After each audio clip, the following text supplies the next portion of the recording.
My name's Ronnie. And I'm Melissa, and this is our story.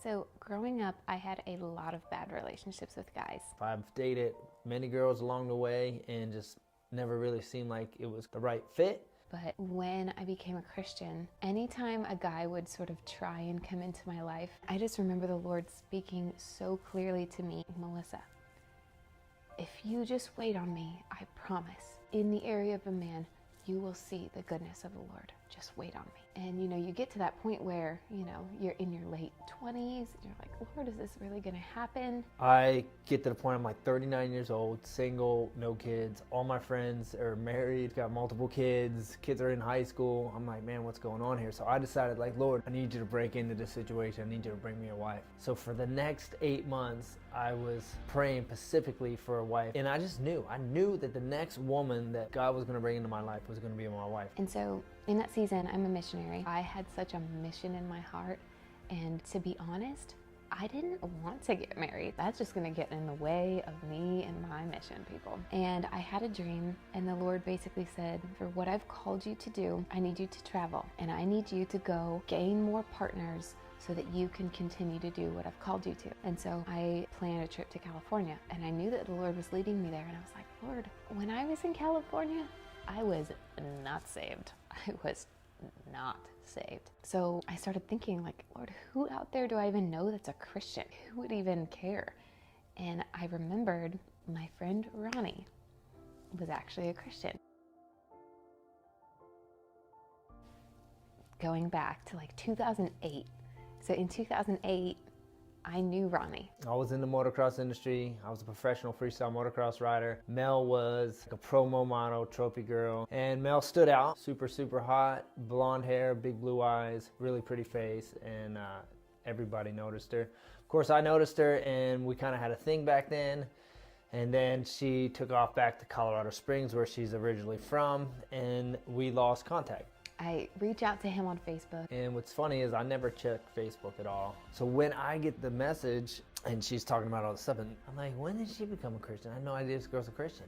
So automatically I start thinking, because I liked her way back 8 years ago, so I start thinking like, like I knew what I was praying about. I'm like, Lord, could this be? She's a Christian now. Could this be the one? At the time that I'm gonna be in California, he's having an event at his house. They do a Veterans Day event every single year where they bring out a bunch of veterans, they do a freestyle show, and where they preach the gospel and they tell people about Jesus. And it was seriously, it's funny. It's like a slow motion movie as I just see her coming. There's this kid standing next to me, a younger kid, and he's like, is that your wife? I remember I looked over at him and I looked back at her and I'm like, could it be? Could it be? And I'm like, nah, it's not my wife, but maybe someday. Obviously, I didn't say nothing to him, didn't say nothing to her.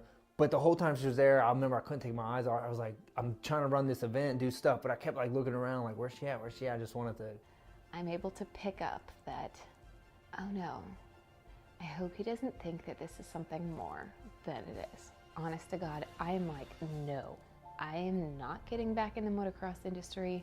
I am not dating some motocross guy. No, no thank you. I was like hoping he wasn't thinking that the whole time.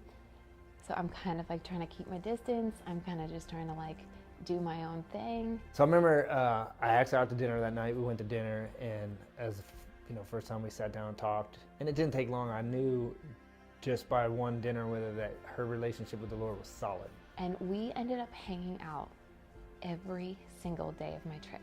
It was like every single one of my other appointments got canceled. Nothing else worked out. I ended up hanging out with him every single day. I remember I called my pastor and I said, I think I met my wife. I need you praying for me, and I need you to keep me covered that I don't mess this up. I had like 4 friends that I ended up sort of telling them this situation. And I kind of was like hoping that they would tell me like, Melissa, stop hanging out with him. Just get out now. And oddly enough, every single one of them said, I don't know, Melissa, maybe just be open to see what the Lord might do.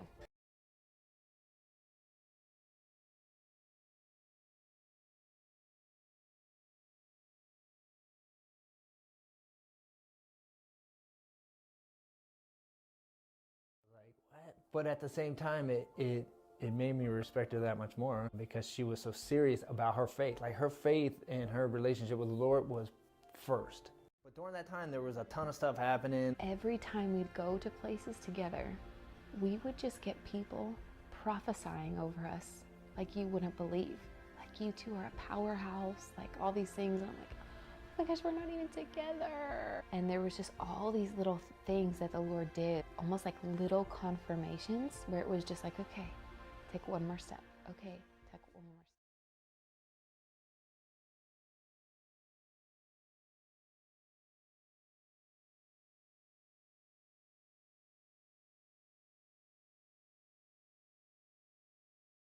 Like, okay, Lord, if this really is you, if this is really you inviting us into marriage together for your purposes, then confirm it. Confirm this ministry that you've placed upon our hearts. The next day we went to a conference.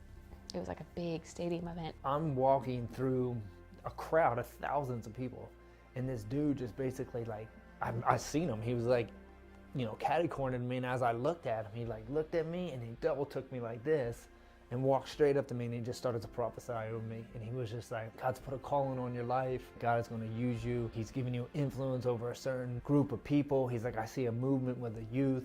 He's like, there's going to be a YouTube page, and it's going to touch millions of people. But then when he said there's going to be a YouTube page, like that's when it clicked. That's when it clicked. I'm like, we prayed about this last night.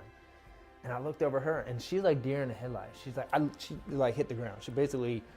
She did. She went down. Can't believe this dude's saying this. And that was a really big moment for Mel, where she felt like the Lord really confirmed her and me to get married, and he was behind this ministry.